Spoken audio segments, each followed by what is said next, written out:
Yeah, well, that's just like your opinion, man.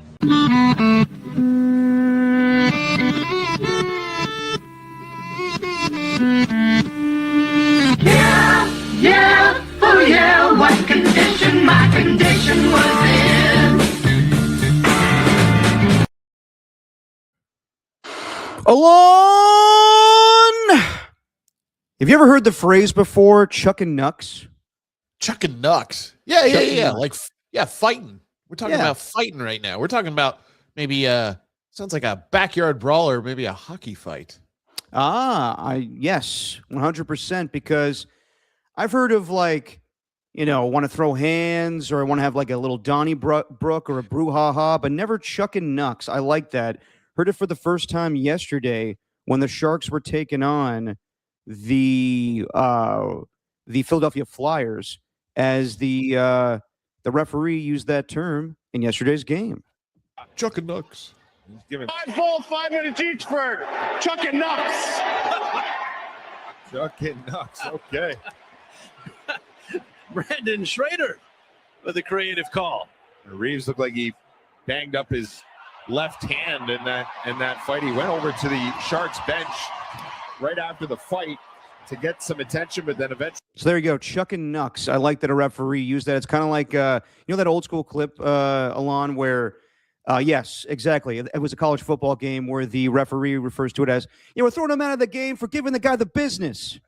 This is one of my favorites of all time. Giving him the business is just so good. And if I was in that crowd, I would have lost my mind because it's great. Chucking knucks is awesome. I love the hockey refs, especially when they're on the hot mic too, or when they get the audio, kind of behind the scenes audio, because they're swearing at the players too. Because I guess, everybody in hockey has a terrible language filter. So no, it's fun. The refs get in on the action. I love it. Unfortunately for the Sharks, they lost, and that's 4 straight now.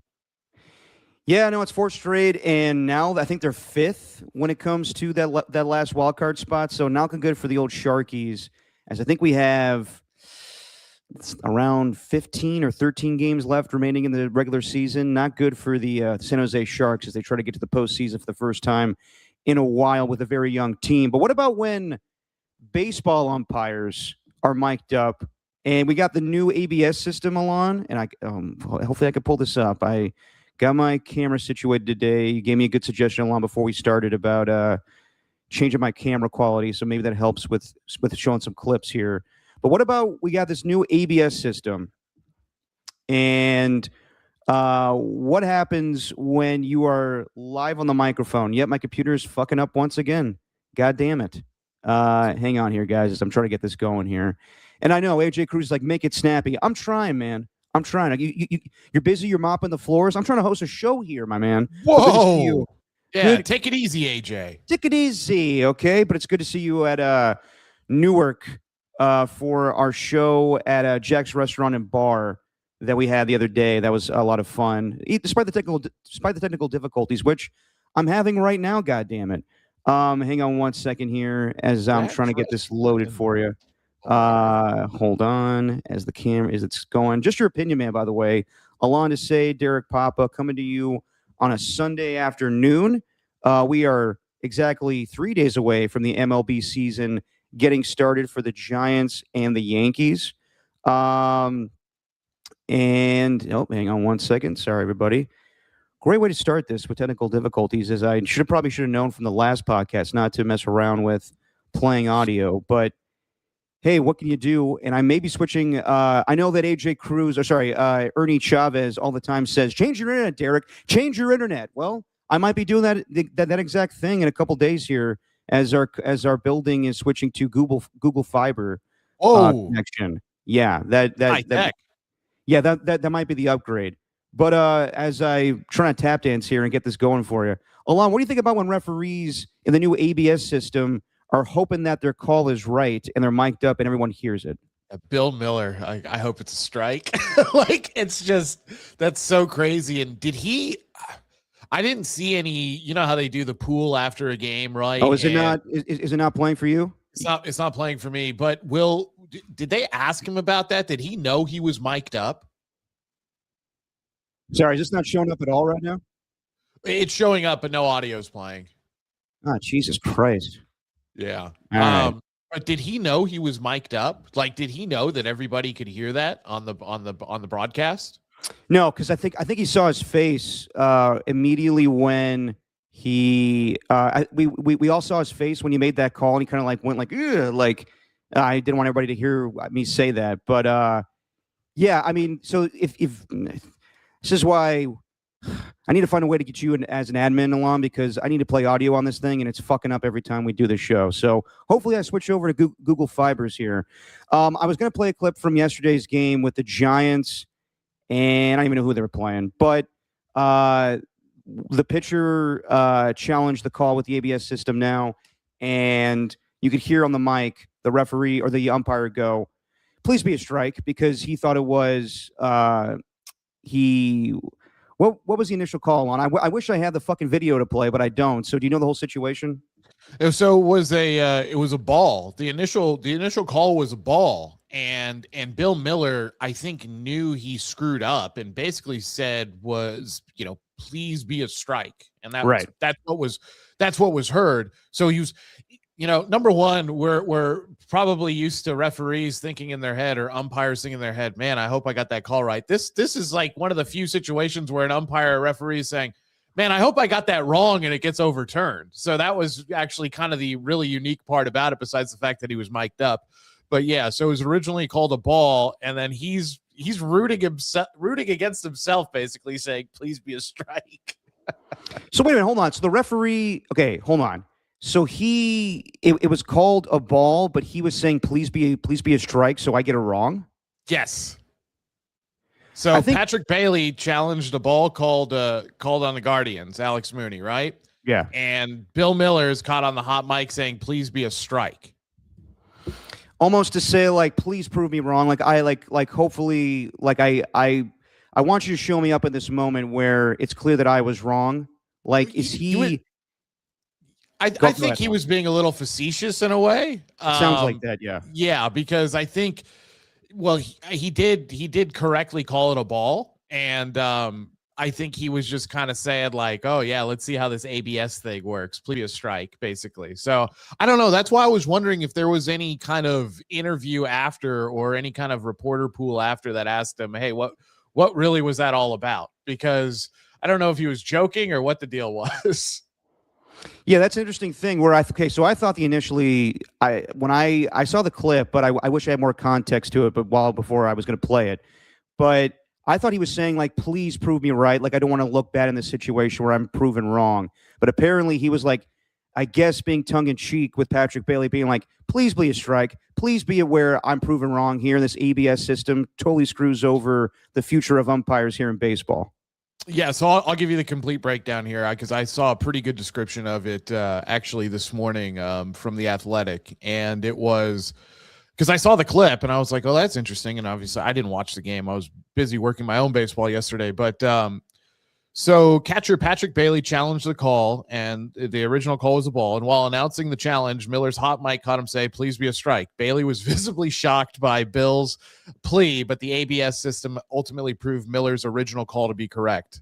The ABS system was introduced, blah, blah, blah, blah. So I think he was kind of messing around a little bit. Yeah. But definitely interesting. Well, you could definitely get away with that in spring training. I don't know how that's going to fly in the regular season. And I wonder how umpires feel about this thing, because honestly, I view balls and strikes as a judgment call, kind of in the same thing with the NFL where it comes to, is that pass interference? Same thing in basketball where it's like, is that a foul? And I don't like that we can review that stuff. And I'm still in the mindset where baseball is an old school sport. So it's still weird to me that we have as much, the ability to have instant replay as much as we do. Again, like if you want to see if a guy swung, or if it was where a guy reached first base, or was that a home run, I'm cool with that. I got to see how this ABS system works this year, because I don't know if I love the idea of going to instant replay for balls and strikes. If a guy swung, that would have helped the Giants. What was that? 2021 against the Dodgers. Yep, yeah, game 5 years ago now, and that was horrendous because clearly was not a swing. But yeah, I'm not a fan of it either, Derek. I don't, ABS, it's so interesting too, because it's not every call, right? I mean, potentially it could be every ball and strike call, but you only have X amount of challenges. I'm not a fan of it. Let the umpire do the game. And they've tracked these umpires now over about the last, really in an in-depth way over the past 5 to 10 years. And I think the average is like 95% of the time they're getting calls correct. And I mean, what was it? 2 years ago, we even had a home plate umpire who called a perfect game behind home plate in the World Series. So I think these guys and gals are great at their job, and they should be allowed to do their job with some human error. And that's also one of the beauties of sports too, is sometimes one team gets screwed over and sometimes another team, gets to feel good about what happened too. I mean, similar, we actually just saw it in the WBC between the Dominican Republic and the United States, right? Think about some of the calls that didn't go the Dominican Republic's way. I'm talking about specifically the last at bat. But if you look at the inning prior, you can see strikes that were called that, according to that magical box on the TV, were not strikes either. So I like to leave it up to the umpire's judgment. I mean, they work really hard. They, whatever. I'm not like, let's go umpires here. But I like umpires. I don't hate umpires. And it's just the way the game is. And you know what? I think the other thing I don't like about it is it's just forcing the game to be even more narrow. So we already have the pitch clock. I could, cry and moan about that all day, but I won't. But it's just forcing everybody to do everything the exact same way. And it kind of takes some of the beauty away from baseball of like a guy maybe earning a strike call or painting a corner, or, he's really shutting down a team, things like that. So I don't know. It's not my favorite. I think we should not get rid of the human element in sports. No, I agree with you on that, Alon. I got to see how it plays out this year. But yeah, for that game against Team USA and the DR, I thought that, that probably was a low strike to end the game. There was one earlier in the game too, I think on Juan Soto. But the deciding call for a strike 3, that's kind of a low strike. It probably was a ball. But I also don't want games determined that way, where we look at that and then we continue on with the 9th inning. And then who knows, if Tatis gets the plate and, I guess he would have faced Mason Miller in that situation. So that would have been fun, like, 3 years ago where Shohei Ohtani faces off against Mike Trout. But I don't know if I love games being determined in that way. But we'll see what happens this year with the ABS system. So, yeah, good to see everybody in the chat today. AJ Cruz, Ernie 1, and Rocco New Era is back. Good to see you guys. So let's start with Max Crosby. I'm kidding. Everybody's been telling me like too much Max Crosby talk. It's been a big story, guys, but we're going to move on today. We're going to talk a little football later on with Trent Williams and Christian Wilkins. I don't like that story is still going on, but I really don't think we should be talking about it because I just think it's been overblown and maybe there's too much there where people are insinuating things they probably shouldn't. But let's start with March Madness. And you didn't fill out a bracket, right, Alon? No, I ended up actually doing one after the play-in, after the initial 2 games, right? After the first 4 in or whatever. First 4. So I did right after the first 4. And how's it looking so far? It's okay. It's not great. I'd say it's strong to quite strong, maybe a little lower than that. No, yeah, mine's completely it's not busted. doing well. Yeah, it's busted. mine's terrible. I had McNeese going, I don't know, I think to the Elite 8. I don't know why. I just was trying to be funny there, but people told me like they could be a sleeper this year. No, we were just watching before we get on here. Purdue advances against Miami, and I think the biggest highlights so far have to be, not to toot my own horn here, but Texas winning 3 games of 5 days. That first 4 matchup against NC State, then winning their first matchup of the tourney against BYU, and then yesterday having an upset victory against Gonzaga. I mean, I don't want to be a homer here, but not bad. Then you got one of the highlights of when the round started, or when the tourney started, the first round, I should say, started. The 12 seed High Point. What are their names, Alon? Do you know the High Point? Oh, I don't know High Point. I mean, they're the Panthers. That's what they are. They're the Panthers, yeah. Because aren't they like isn't High Point like in North Carolina or something like that? Is that right? I have no idea, to be honest. I mean, like some of these schools, like I'm like, where are these schools? Like years ago when Bradley was playing, I was like, where the fuck's Bradley from? Carolina. Boom. What's that again? They're from North Carolina. Well, there you go. And I love that every broadcaster, when they advance, go, they've reached the highest point, High Point, moving on to the tourney. Not bad when the first guy did it. And then yesterday, I want to say it was Spiro Ditas just saying like, They couldn't reach the highest point, but they did give everybody a good fight in the tournament. So they upset. I wrote down here Wisconsin, but lost last night to the Fighting Caliparis against Arkansas.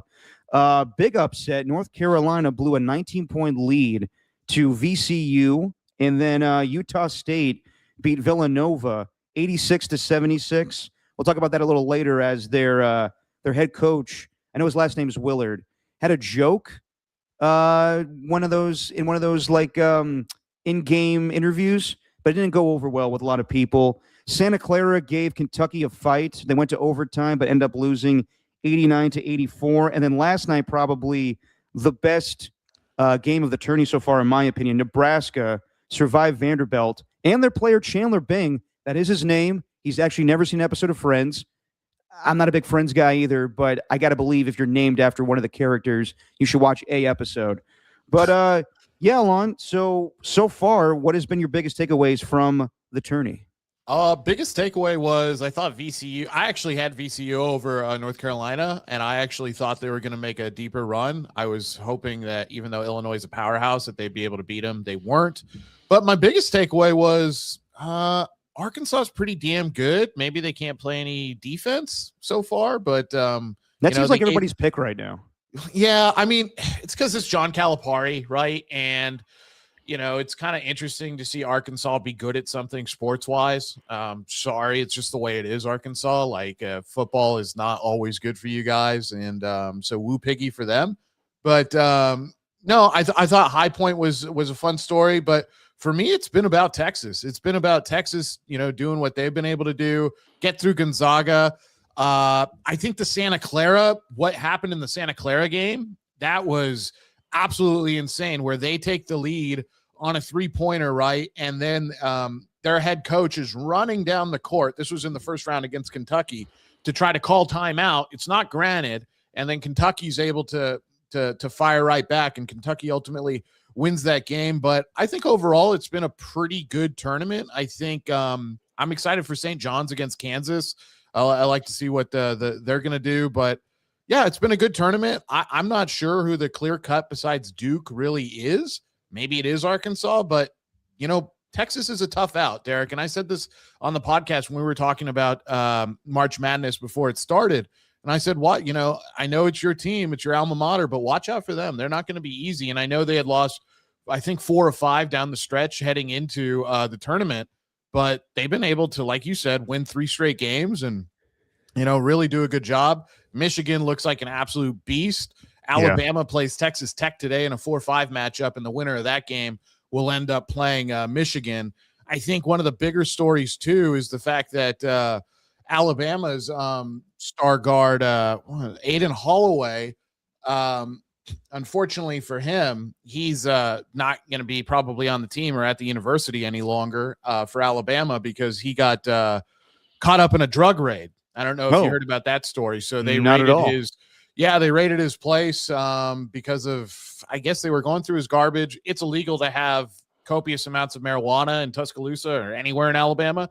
So they seized about, I think, 2 pounds of marijuana, and sucks for him because it's something that's decriminalized or de facto illegal around the rest of the country, but in the Deep South, it's still not. So yeah, I got to make better choices there, Aiden, but that's kind of a big story too. So Alabama is definitely going into and they haven't had him for a few weeks, but they're going into this game shorthanded. So we'll see how that plays out. But yeah, no, it's been a really good, it's been a good tournament. I think it was fun to see High Point make their little run. We also maybe see Utah State make a little run against Arizona, but I will say one thing about Gonzaga.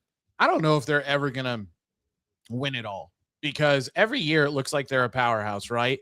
And it's kind of the same thing. They're like a souped up version of St. Mary's for everybody in the Bay Area listening and watching right now. But they play in a conference where it's just, I don't know, like, how good are you? And then they get to the tournament, and a team like Texas, who's lower ranked, but maybe more talented overall, is able to beat them. The last thing I will say was there was a coach, I forget who it was, but he said, as a mid-major, it's very difficult to schedule these games on a neutral. We should be able to schedule games on a neutral court against basically P4 opponents, Power 4 opponents. And Nate Oates, the coach of Alabama, came out and said, I don't know what that guy's talking about. When I was over at I forget what program he was at previously, he was like, he was at Buffalo, I think. We were able to schedule all kinds of people. So I thought that was interesting too. So there's been a little bit of controversy. And then the last thing I'll say, Derek, is just to get off my soapbox here. Tom Izzo keeps doing Tom Izzo things at Michigan State, and that team is gritty as hell. No, they always are. And the question I have, now with Purdue winning, it's going to be Texas versus Purdue next Thursday here in the Bay Area, San Jose SAP Center. I won't be able to go to that game. If Texas advances, do I go to Saturday's game? That would be interesting. Yes, you should. And actually, so it was about 10 years ago, I think, me and my dad went to the opening or the second round at the SAP Center, and it was great for basketball. It was really awesome. So highly recommended. And then you can go down on I always forget the name of that street, San Pedro or San Carlos Street or whatever. San Pedro Square, yeah. San Pedro Square, yeah. Go get some drinks, go do all that, and then get in there. Maybe find a Groupon deal. I remember me and my dad, we were able to get a few pizzas and like 2 or 3 pitchers of beer before we went in there in our younger days. I will say one thing too, Derek. So for the opening day on Thursday, it was 96 degrees here in Vegas. Me and my sister, because I had kind of a tough week, she was like, hey, you want to go do something alone? I said, yeah, let's go watch March Madness. So I took her to the phone store. She got a new phone. And then we went down to the Strip. And oh, my God, was it a madhouse. And I always tell myself, yeah, I'm going to go down there for one day just to see what it's like. And the opening day of March Madness of the tournament is always insane because you have fraternity brothers from like spanning 30 to 40 years there. And everybody's wearing their college polo T-shirt. And we went to a great place called the Beer Park, had an awesome table. And there's like basketballs on display. Like all this stuff is for display purposes, right? Well, some idiot decides to go up there and all his buddies are like rooting him on. He gets the basketball and he starts trying to do crossovers and like through the legs in the middle of the restaurant. Totally fumbles the ball, bumps into my sister. My sister turns around, gives him the stank eye. And then they're like, and I was just like, hey, guys, just settle down a little bit, okay? Just settle down. Things do get crazy. I mean, I know everybody goes there. Our board op, Tim Webb, went to Reno for the start of March Madness. I don't even know if he's coming back tomorrow. But, yeah, everybody has a good time when the tourney starts. Ernie one here says, go to both, Derek. I can't go to both. I have to do a radio show from 2 to 6, and I probably cannot make it to SAP Center at the appropriate time. I don't even know when that game's going to tip off, so I probably can't go Thursday. But I will try to see what happens with Texas. If they do advance, that would be interesting. I remember a year ago, all of us from KNBR, when the tourney, I want to say the Final Four was in San Francisco for the at Chase Center. We definitely went to one game. I forget what it was. I want to say Florida. I don't know. I don't know who they played. But yeah, no, that would be awesome. Seeing everybody in the chat here right now. Like I said, Ernie One, Rockin' New Era, and AJ Cruz. We are going to do something new where if you guys have questions for us, we'll definitely get to it throughout the show. But I want to do something new at the end called Just Your Opinions Chat, where at the end of the show we'll go through. If you guys have questions for us or like takes you want to give, we'll read it there if we didn't get to it throughout the show. But Rockin' New Era has a question here saying, hey, Alon, has there ever been a case for the Las Vegas Aviators where they called the game due to extreme hot weather? Yeah, so Rockin', I answered in the chat, but yeah, I'll answer here. I can't remember since they've been in Summerlin. So they play in what's called the Las Vegas Ballpark now. The A's are actually going to come out for a few series during the regular season to play there. But most of the games are at night, so the extreme heat doesn't really play a factor, even though it's still in the 90s at night during the summer. I think they have had a few, but that's back when they were in Cashman, which is closer to downtown and a much older stadium. And they used to play more day games. And that's when the Aviators used to be the Area 51s and they were a Dodger affiliate. So I can't remember since I've been here, and I've been here since 2019. I can't remember a single game that's been called due to, extreme heat or has been postponed in any way. But if you ever come to Las Vegas Rockin' and you want to go see a ball game, it's a great place to go to. We even got one of those cool swimming pools at the ballpark for a minor league stadium. Oh, very nice.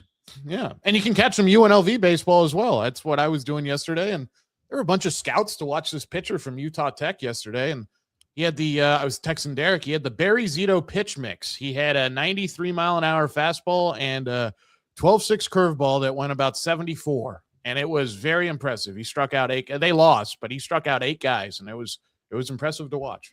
You guys got a pool situation there. It's kind of like what they got going on the Diamondbacks or Jaguar games.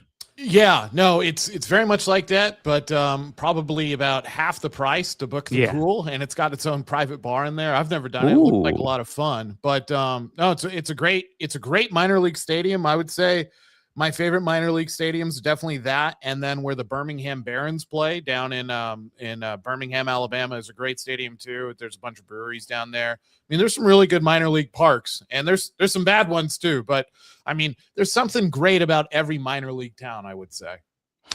Yeah, and I wonder why Rock and Air is asking that question, because the other day the Giants and Dodger game was called out after 8 innings because it was just too hot. And me and Adam Copeland doing the show were like, what? I've never heard of that before. And yeah, in Arizona it gets hot. I think it was getting into the triple digits. And at that point, maybe they were running out of pitchers. Maybe that was more of the reason. But I never heard of a spring training game being called after 8 because it's just too damn hot. Yeah, I mean, there's not even a mercy rule in spring training either. So, there is not. Yeah, and on the flip side, I remember we had to do a show after the Team USA tune-up game against the Giants where the score was 15-1, and they kept going after 9 innings because they wanted more, to see more pitchers. They were bringing over some more talent from the Giants side to play on Team USA. So the whole thing was a mess, in my opinion. But it shows the flukiness of spring training, and thank God we actually have regular baseball happening. On Wednesday, I got to be honest, like I'm not ready for the baseball season to start. Like it just seems like, yes, the off season's been long, but at the same time, like it's happening so quickly. I don't remember it happening like, yeah, maybe it was the same time a year ago, probably was, but I don't know, just like baseball season starting March 25th, that just seems way too early for me. Yeah, and then we have, well, what has it been over the past almost decade now where we've had these series that either start in Japan or the season starts maybe a few days earlier? Yeah, the Padres and Dodgers, but we didn't have that this season. Yeah, didn't have that this year, and I'm assuming that's solely because of the WBC. But in non-WBC years, at least from my recollection, it seems to be that has been kind of the trend. Remember the A's did that when they first signed Yoenis Cespedes way back in the day, opened up in the Tokyo Dome. Mm-hmm. So, yeah, no, it's still a little strange. I mean, I'm still used to it starting either at the very end of March or the first week of April, but is what it is. I'm excited for it. I love the baseball regular season, and as I've gotten older, I've learned to appreciate it even more. But, yeah, hey, Giants get to start off their season in a great way. Yes, they do on the big stage on Netflix, and we'll talk about that in a little bit here. Real quick, going back to the chat here, Ernie1 says, when in relation to me where I said I couldn't go to the game on Thursday, call out sick. You have sick days for a reason. Ernie, I work in radio, man. It's not that simple where we can just call out sick like that. Not that simple. Yeah, how does Derek go, hey, I'm sick, and then they're going to show him on the jumbo? Exactly. It turns into a Ferris Bueller situation, and that'd be a funny story next day on the radio, but then I can hear Adam Copeland give me shit about it for 4 hours, so that's the last thing I need, and also I'm not giving a lot of PTO at old Cumulus. Anyway, I don't want to go down that road today. But we'll talk about baseball and the start of baseball and really the baseball regular season in relation to the NBA regular season, which one we prefer. But we're going to go more in depth with the opening of the Major League Baseball season on Tuesday, as me and Alon will be joined by my good friend Walter Icabalseta. You guys all know him from his podcast. He changed the name. What was it before? It was Passion for the Pastime, and now it's Rounding Third and King. So we'll do Rounding Your Opinion Man or just Your Opinion King or whatever the fuck we decide upon. But we'll do that on Tuesday night to get you ready for the Giants season and really the baseball season. We'll go through the Giants, some of their moves, who their 26-man roster is going to be, or it probably will be finalized by that point.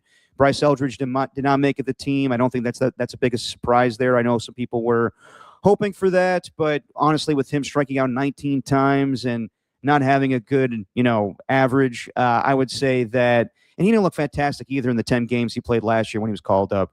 Why rush that? You can wait with him. Gerard Encarnacion and Luis Matos are out of options. just give them a chance to start out the season, and then they'll bring up Eldridge. Have you heard a lot about Bryce Eldridge as a prospect, Alon? Just from what I've been exposed to in spring training, I know Giants fans are pretty juiced, but not totally in depth on him. No, fair enough. We'll talk about it more on Tuesday as we get into the weeds of the start of baseball season. But we're going to take a little football, and everybody calm down. Calm your tits. We're always going to talk a little football on here, but not for too long. So on Friday, we thought it was going to be some type of deadline with Trent Williams and his contract situation. And there was a stipulation. Not a stipulation, but everybody had this day circled on their calendar when it came to Trent, because that's the day that the 49ers had to give him $10 million. And maybe that was going to be the deciding factor of whether he was going to be on the roster or not. And we thought that there were three possible outcomes. He gets the money, he doesn't get the money, or they just kick the can down the road, and they kind of do kind of the best of both worlds with declining his option. And I didn't know that was a thing that you could do with the 49ers, that they had that luxury of deciding whether or not they give him the $10 million. So that's what happened on Friday, right before the 1 p.m. deadline. The 49ers declined his $10 million option bonus. Now the 49ers have a $47 million cap hit. Now, just to put that in relative terms, the cap hit that the Eagles would get for A.J. Brown would be less than what the 49ers are dealing with right now with Trent Williams. And some people are like, why would you do that? Why not just give him the $10 million that day and not take on the cap hit? To them, it's not that big of a deal. They don't want to give him the $10 million now. It kind of gives them the ability to be flexible, whether they want to move off of him or not. And I would say they don't have the ability to do that at this point. Yes, they could. I mean, really the deadline is the draft, where if you're not going to have Trent Williams, you need to find a left tackle, probably in the first round. I think you're good at the wide receiver position for the here and now, but you need to draft that later on. And there's Taylor Decker out there as well that you could sign in free agency. But, I would love to talk to more football savvy people. And when I say that, I mean more of like the cap, why the Niners decided to do this. I guess some people like it's a good way to manipulate it and everything. And they still have $19 million in cap savings to go after a Joey Bosa. It wouldn't cost that much, obviously, significantly less. But yeah, it's just an interesting move. When I first read the news from Adam Schefter saying that they're declining his option, I'm like, well, what the fuck does that mean? I mean, are they moving on from him? No, they're pretty confident they're going to get a contract done before the draft, but you never know with the 49ers. It could be where they are confident something gets done, and then boom, it's not until training camp where things get finalized. And a year ago, that wasn't the case. They got the Brock Purdy contract, the Fred Warner contract, and the George Kittle contract all done before they went to training camp, and that's something that hasn't been done for them in quite a while. But I think we're not out of the woods yet with Trent Williams. I don't think they're going to move off of him, but I wouldn't say that this deal is going to get done relatively soon. I think they did this, because like you said, Derek, they're able to handle the cap hit. I think they're confident that they're going to be able to restructure his contract in some way.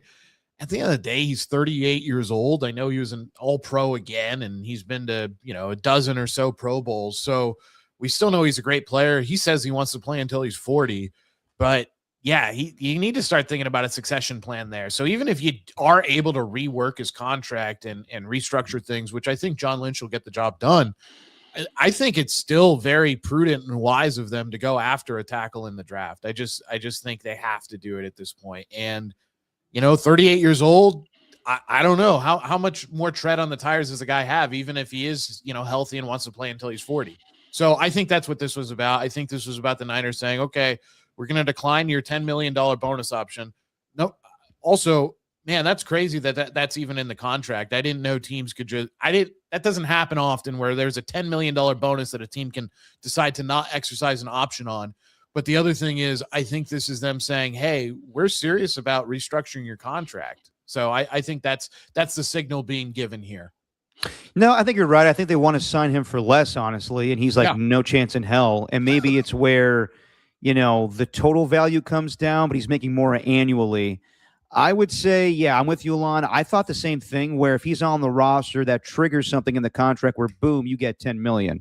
Not the case. The 49ers said, we're not doing that right now. And if it really pissed off Trent, you would have had a tweet from his agent, not from his agent tweeting something out, but a message sent to Adam Schefter, Ian Rappaport, saying Trent Williams is pissed off with the 49ers. He wants off the team. He's demanding a trade. That is not the case, so he's understanding of the situation. and they're really not trying to go out and sign anybody else. They do need to sign their draft picks, when that happens in April. But at this time, the only person they probably would add would be a Joey Bosa, and they could fit him under the cap right now. So no harm, no foul. I just wouldn't say that this is going to get done by next week with the new contract. But for the 49ers' sake, they need to find out if Trent Williams is going to be on the roster this year. Otherwise, that is who they have to go after. That position is what they have to go after in the first round. And yes, he is 38. He's still one of the better left tackles in all of football. But we also saw, even against the Seattle Seahawks, he is not the same guy. And that defense is a whole nother animal. And I don't know how you're going to upgrade at left tackle, but I don't think you need to spend a ton of money at an aging left tackle who won't be a part of your future 5 years down the line. So you do need to address that position somehow, some way this offseason. Another story that came up. Sorry, go ahead. I was going to say Trent's probably a little frustrated too, because it was just a year and a half ago that he signed kind of a restructured, reworked 3-year deal as well. So he's probably gone, come on, guys. Like, how many times are we going to rework my deal? I know I'm getting older. I know I am older, but how many times can we, like you said, kick the can down the road? This would be the last time. But yeah, they're going to need to draft a younger option. They need a succession plan. Well, I don't think it's so much that Trent's upset that they keep working his deal. It's that he wants more money. It's not anything like they're comfortable with him playing, 1 year left on his current contract, I think. And he's like, no, I need stability. I need to know I'm having, more years to my contract past this year. So he wants it reworked every single time. And they're like, Trent, with all due respect, man, you're 38 years old. We can't keep doing this with you where we don't even know if you're going to play. Excuse me. We don't know if you're going to play past next year. Yeah. So I think it's more frustration on their part where they're just tired of this. And it's clear everybody has the same opinion. They need to move on. Not move on, but need to find his replacement when he ultimately does move on. Another story that came out this week when it comes to football, a guy that played with the Raiders, Christian Wilkins, signed a big-time contract 2 years ago. And then out of nowhere, last year before training camp started, Christian Wilkins was cut, and there was rumors about him not wanting to rehab properly and not getting the proper surgeries, but they move on from him, and no one signed him because his foot was not properly healed from whatever injury he had. I think it was a broken foot, but it was much more severe than that. And it was the timeline was not adding up where he should have healed at that time. He had that injury early in the 2024 season and still had a hard time coming back. And, some people wonder about the future of his football career. But another story that came up with his release was the way he acted in the locker room. And the story that kept popping up was Christian Wilkins was weird with teammates and kind of touchy-feely and kissed a dude on the forehead. I think it was Adam Butler. And he had a line that was like, the guy needs help, something wrong with him. And me and Steven talked about it on the podcast where we're like, I don't think that's the reason why he was released. I got to believe that it was more with the foot and him not rehabbing properly in the same kind of way that Brandon Ayuk did not rehab properly with the 49ers. The Raiders voided Christian Wilkins' contract, and then Wilkins went to the NFLPA. I don't know what the outcome of that was. But then this week, people wonder if Christian Wilkins is available to play for this season. And he's best friends with Dexter Lawrence. They play together at Clemson. So he, I guess, was trying to go to the Giants. And Jordan Ron, I believe that's his name. Yeah, Jordan Ryan. And I'll get you his publication in a second here. He did some digging on this. Didn't give any details, but said the situation with Christian Wilkins is a tough one to overcome. Even though he's close friends with Dexter Lawrence, Ryan sees the Wilkins situation as tough to bring into the locker room. And I'm like, what is going on there? Like, if it's just the thing where he kissed a dude on the forehead, like, I don't know. I don't know about you, Alon, but I've been in football locker rooms. Guys do weird things, but it sounds like this went over the edge a little bit to the point where no one really wants him in an NFL locker room anymore. I think there's probably, maybe he is kind of a violates people's personal space kind of guy. I'm not sure about that, but you probably shouldn't be doing that with Adam Butler. The other thing, though, more importantly, is I don't think he rehabbed properly. He didn't want to go through any of the things that the Raiders wanted him to do, which, looking at it now, even though the organization has had so much turnover, it seems like they do a pretty good job of taking care of their players regarding like Max Crosby stuff in terms of, hey, you need to do this for your rehab to get right, all those kinds of things. So that's a red flag right there. And the teammate drama definitely doesn't help it. But we think he's still a good player. So his services are going to be in demand. I just think it'll be closer to the start of the season rather than now. But yeah, I mean, that report is so odd to me because it's totally vague. It doesn't really allude to anything. It just makes it seem like for whatever reason, this guy is not someone who is able to gel correctly in a locker room. So I'm not sure what the issue is there. If it was just him being a guy who's, touchy-feely and, messing around with guys and all this kind of stuff, I don't think that's an issue. I don't think any of that part. I think it has to do with him not doing the things to be prepared to be on the field. That's what I think. And I think once that kind of gets out into league circles, once other players realize that, I think they're just like, you know what? I don't want to have a guy who's this talented on my team who is not putting in the work that maybe there's guys half as talented as him on the team are. So I think that's really the issue. There's no doubt that the guy has talent. And when the Raiders signed him, I was like, that's a big-time move. It is going to help Max Crosby. So I thought it was like not out of left field when he was released because we heard rumors that he wasn't healing properly when coming off of that injury. But it was surprising just because of the magnitude of that deal.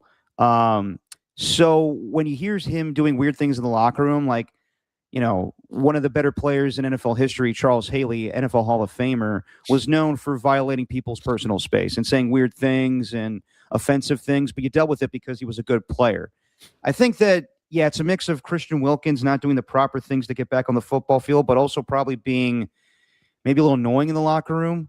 And I don't know, I wish we got more details. That's kind of a lame report, to be honest, from Jordan Ryan, who is with ESPN covering the New York Giants. If you're going to say it's one that is going to be a difficult one to come over with the Giants locker room, then give us details like why people would say that. Maybe he wasn't privy to that. Maybe Dexter Lawrence knows he didn't tell him, but I would like to know more details than just he kissed a dude on the forehead. I think it really is more why the Raiders released him was because he wasn't rehabbing properly. But then Adam Schefter comes out with a report saying there's been 26 teams that have reached out to free agent Christian Wilkins. And to me and Steven laugh about this sometimes, where that is just clearly the dude's agent telling an insider, please help us out here, give us some good PR. I doubt that 26 teams have reached out to Christian Wilkins. If that's the case, the Wilkins would be on a team right now. When you say they've reached out, maybe they've inquired, but are they interested? Probably not. Yeah. Well, and it all depends on what the price is too. So half of those inquiries, let's just say it was 26, half of them would be like, hey, what's the cheapest we can get your client for? Exactly. Basically.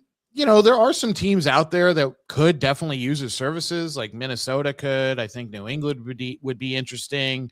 Kansas City, maybe that works because it's such a veteran. Well, from a certain standpoints, it's a very veteran team and the leadership structure is super strong there. But I just don't know. I think until more reporting comes out about why he seems to be a pariah, that needs to be kind of established, and maybe we'll never find out. I do want to put out there too, as well, because of the reporting about, kissing a teammate on the forehead and being touchy-feely in the locker room. Yeah. I'll just say, if he was gay, that is not the issue here. I don't think that's the issue at all. I think the issue is, for whatever reason, he does not go about his work the right way. At least he didn't with the Raiders. And I think that's the core problem. No, I'm with you. I think that with the Raiders specifically, we saw years ago with the whole John Gruden fallout, Carl Nassib was openly gay, and that was an issue in the locker room whatsoever, unless you want to look at the John Gruden emails, but I don't count that. So yeah, if there was something there where Christian Wilkins was gay, I don't think that would be an issue to the point where people are like, oh, I don't want him in my locker room. No, that's not the case. I think it's just where he may be a different type of cat, but I really do think the reason the Raiders released him was just because he did not do what was told of him. He went against the wishes of the organization, the training staff, and they needed him to play. They gave him a significant contract. He was one of the more higher paid defensive tackles in the league, and to not have him rehab properly or say to the coaching staff, sorry, I'm not getting a second surgery on my foot. We need you to do that, man. We need you to play. Yeah, I mean, I look at this, and it's probably because he plays the same exact position, but is this like an Albert Hainsworth kind of situation? Guy plays his butt off on his original team, right? And then gets a big contract like Albert Hainsworth did with the Redskins, and body is not in as good a shape as it was with the Titans. Same kind of deal with Christian Wilkins going from the Dolphins to the Raiders, and then his reputation kind of gets tarnished. I'm not saying they're exactly the same, but is it the case of people go, well, this is a big guy who can play really good football when he decides to be on the field, but is this the kind of guy we want in the locker room? Maybe he's just not mature enough to be in an NFL locker room. It could also be that. Yeah, that definitely could be the case.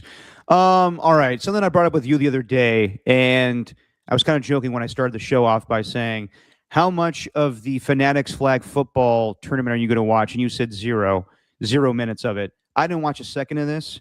I honestly did not have that much interest. I kind of was just a little intrigued about how it would look, so I went back and watched some clips. Tom Brady could still elude a pass rush. He threw a really good pass to Stephon Diggs, threw a great pass to Rob Gronkowski, but again, it's flag football. There were some moments there where Jalen Hurts threw a deep pass to Devontae Smith. Some other stuff, Odell Beckham getting a one-handed grab, and we know he's capable of that. But it's clear from what happened yesterday, like we're having this push for NFL players participating in the Olympics in 2028 in Los Angeles, where flag football is going to be incorporated.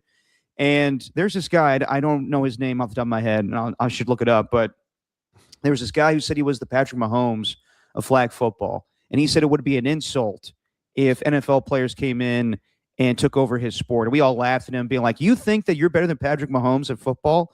But really, there is a difference. And Steve Young has definitely reiterated this with me and Copes on the show, where he values flag football. He coaches his daughter's team. Flag football is an entirely different game. And I guess kind of the whole tournament yesterday was fun, but really you had Kyle Shanahan and Sean Payton, there you go, Rockin', and Robert Saleh as coaches, but even they didn't know really the rules of, professional flag football. So yesterday we have this tournament where it was 3 teams, Team USA that's going to compete in the Olympics in 2028. You had I don't even know the names of these teams, but Team Tom Brady and Team Joe Burrow, and they were all comprised of NFL teams. And really, Team USA destroyed the NFL teams with a combined score of 102-41. And it's just clear that these guys know what they're doing when it comes to that sport. Well, NFL players, they're out there having fun. It's LA. They were kind of taking it seriously just off of pure talent. But it's the same thing. Like if you ask these flag football players to get in pads and helmets and everything for real NFL, they couldn't handle that. When it's time to actually play flag football where there's no offensive linemen and real defense, then these NFL players this is not the sport that I am paid to play. For flag football guys, yes, they know it in and out. And yesterday it was surprising that Robert Griffin III announced that he's going to join Team USA for flag football. So I don't know if it's going to be where more older players or retired players play. But this goes back to the debate that me and Steven had, Alon, where should NFL players participate in this? Because it's not really their sport. It would be fun, but at the same time, we are so anal about NFL players participating in off-season stuff, like, Ben Roethlisberger having his motorcycle, and, should the Steelers had a thing in his contract where that prevents him from doing that? Should we have NFL players participating in this? Because you saw yesterday Joe Burrow run for a touchdown, but the last thing you want is that guy getting another turf toe situation or an ACL tear or anything like that. So I don't know what the deciding factor has been, but I think NFL owners are going to be going to respond with a resounding no. I don't want you guys playing. There's too much on the line here. Yeah, this is, if it's not already written into their contracts, it's going to be in the next batch of contracts that starts coming out, I would assume. I mean, And it's like what Mark DeRosa said the other day about Mason Miller. You know, I'm honoring the Padres. Well, in this case, a lot of these teams are going to go, I'm honoring my team by not letting my guy go play flag football. I think it's kind of the same deal. You can't afford for these guys to get injured. The other thing is, it's not their sport. Yes, it's football, but it's completely different. You've taken the hitting element out. And when you take that out, there's a lot of these skills that the NFL players have that are not used in flag football. So they're not as valuable in that sport. I'm not saying they couldn't be just as great if they trained. Of course they could be. They're top-notch athletes, but it's just not what they do on a day-to-day basis. It's not what they train for. Was it fun? I watched a few of the clips. Tom Brady can still throw the rock. That wasn't surprising at all. But it was kind of interesting to see him move at nearly 50 years old, and he still looks really good. But yeah, it's just something that if I'm an owner, I'm just saying, sorry, we're just not even dealing with it. To get into the bigger picture of Olympic sports in general, I don't always like it when professional athletes at the top notch are able to go compete in sometimes what is supposed to be considered amateur sports or more collegiate. But, you know, we've already crossed that line with hockey and the NBA, and we've crossed it in boxing now, too. Professional boxers are now allowed to box for their Olympic teams, which is, I think, insane. But I was going to say the comparison, I had visions of 12 in a Raiders uni. Yeah, I did, Ernie. I was thinking about Tom Brady there, not Aiden O'Connell. But well, back in the day, I mean, that was definitely a thought where what was it, before Jimmy Garoppolo or when Josh McDaniels came over after Derek Carr, they were trying to get Tom Brady, but you don't want him now at almost 50. No, and so he can still sling it, and it's fun to see him and Gronk do their thing. I would say this. So we have some other comparisons. So flag football to football, and I know a lot of people did tune in to watch it. But if you just look at fighting, for instance, you look at like maybe point fighting, karate style fighting, it's a lot different than if you took a point fighter and you put him in a karate tournament, maybe with an MMA fighter. He's probably going to outpoint and beat the MMA fighter. He just will, even if the other guy's a black belt or, you know, is a Muay Thai kickboxer, things like that. But if you put him in a real live fire fight where it goes beyond point fighting, the guy's going to get mauled. It's the same thing we see sometimes. There's amateurs who can outbox professional boxers. But once you leave that amateur rule set and that environment where punishment and damage is more valuable than scoring points, the professional is probably going to win. So that's the difference here between flag football and and NFL football is the hitting element, the pain element's gone. So the game is completely different. So it's two different sports. I think we should put our best flag football players out there on the field. Cool for Robert Griffin III. Maybe at the quarterback position, all these guys who could be great there, but the other positions, I think we let the flag football guys do it. I'm with you. The last thing you want is Saquon Barkley or anybody else that's a skill position player having a hamstring issue or an ACL tear. And look, it's a totally different sport. So I don't know what Robert Griffin III's background is with flag football, but they thought that, I mean, Team USA approved him to join the team. And if Michael Vick is involved too, I think that would make sense because I think he's running a flag football league. And I know Jalen Hurts has been very vocal that he wants to participate, but I doubt the Philadelphia Eagles want him to do that, especially after he threw a pick six yesterday to an amateur flag football player. Not amateur, but I guess a professional flag football player. Bad look on their part. And they're like, we need you to actually play better for our team and the Philadelphia Eagles before you go play for Team USA in the Olympics. I don't think it's going to get approved where NFL players do this. I personally don't want to see it. Yeah, after what we saw yesterday, it was a fun thing to do in LA where it was really going to be in Saudi Arabia initially. You have the likes of Logan Paul, you know, chopping it up with Tom Brady and trying to go after him in that game. It was more just a spectacle. It was more like a fun Saturday. You know, it wasn't on pay-per-view, but it kind of felt like that. I don't think it's something there where we need actual NFL players to participate in that. AJ Cruz in the chat here says, Olympic flag football. No, that is just stupid. Who not disc golf?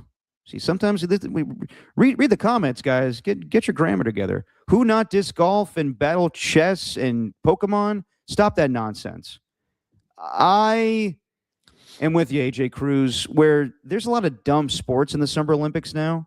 Like what we got, you know, competitive breakdancing a couple years ago. France, that was so breakdancing was. Hey, breakdancing super cool. I don't know how you score that. No, I don't even know if that's I don't even know if that's a sport. It's not a sport. It's a fun thing to see on the streets. Like more so like back in the day in the 80s and 90s where people putting out like, black and white tile and they had like boom boxes and people, doing their thing when it came to breakdancing. But to judge that in the Olympics with like, very white people and judges, like, come on now. No, thank you. And like speed walking, I think it's funny. I think people take it seriously, but like that's a weird one to me. That's a sport, Derek. That's a sport. That is a sport. It's weird, and they walk funny. They have the funny walk. That's a sport. I love the movements. Yeah, that's a sport. You ever have to get from like Embarcadero to the old station very quickly? You'll catch yourself speed walking. Especially when I have to poop. That is exactly what I look like. Yeah. But I think flag football will be interesting. Could it be a disaster? Probably. But I mean, I actually shouldn't say probably. It just may not be the most entertaining thing, but I'm down to try it out. I don't need NFL players participating in it, but if it's going to be an Olympic sport, yeah. I mean, like we watch a lot of dumb shit when it comes to the Olympics, and we get into it because we have American pride. But yeah, I don't need NFL players participating in that one. So I look forward to it. I also look forward to Dr. Dre wants to compete in archery, and apparently he wants to. He's very serious about it, and actually he's a very good archer. Yes. Okay, well, there we go. Yeah, I look forward to that too. I just look forward to the whole Olympics being in LA in 2028, and I feel bad for my family and friends that live there because that could be a shit show when it comes to traffic where it's already bad in the first place. But yeah, the Olympics 2028, going to be very interesting. AJ Cruz continues on here saying he has sausage fingers. No excuse, AJ Cruz. Breakdancing is not a sport. It's art. It's cultural expression. It should never be in the Olympics. So I agree with you on that one. I agree with you with that one. He also follows up, kids who play video games are not athletes. E-athletes is a grossly misleading job title. Alon, you are definitely into gaming. What do you think about that sentiment? It's esports. It's like chess. I mean, is chess a sport? I think it could be. What's funny is AJ Cruz brought up battle chess. I'm not exactly sure what that is, but if he's talking about chess boxing, I think chess boxing is one of the greatest sports on earth, where you box one round and then you go sit down at the table and play chess for another round. And then you go back and forth until someone either gets checkmated or wins on points or knockout. Isn't that part of the Ocho when they always do that in August of the ESPN? Yeah. Yeah. They do chess. It's super popular in England. But yeah, esports, you know what, AJ, if I'll get your email one of these days, I'll send you a paper that I actually got published about esports and the business side of it. But there's a lot of money to be made there. But yeah, I don't know. I'm not going to tune into the Summer Olympics to watch people play Counter-Strike and Overwatch. That being said, I actually might do that. So I don't know. Yeah, it's not an athletic endeavor. Let's put it that way. But it is a competitive game. So maybe that's the difference. There's competitive games and then there's sports. I do think we're getting a little obscure with some of our Olympic sports now, where it does feel like events you would see in early August during the Ocho, where ESPN runs that event. That being said, I am intrigued by some of these weird sports, so I do enjoy the Ocho. And as far as like esports, I'm not going to yuck anybody's yum. It's not my cup of tea. It's definitely financially successful, but at the same time, do I consider it a sport? No, but there's competition there, and a lot of businesses are getting in bed with a lot of these companies. You see, I think Joe Lacob is involved with an esports team. So when you say sports, yes, it's not like an e-athlete. Yes, I know that's probably offensive to actual athletes, but it's their own thing. Yeah, no, I would say they're not athletes. I mean, they're not. I mean, unless you get to the point where you put them in like the grid, like it's Tron, and they're actually running around and doing stuff, then yeah. But where it's at now, of course not. But it's a competitive game, I'll say that. And there are some esports that are and I think they use that term because that's the most accessible term, but that's probably not what it should be called. It should be called its own thing. But I think esports is super popular in Europe. Someone also mentioned darts. That was Ernie Chavez. I think I love darts as well. Darts is fun, especially in the UK. That would be amazing to go watch. But yeah, we watch a lot of obscure sports. Derek, I have an obscure sport I want to ask you about. You ever watch the shin kicking out in like Scotland? I have not.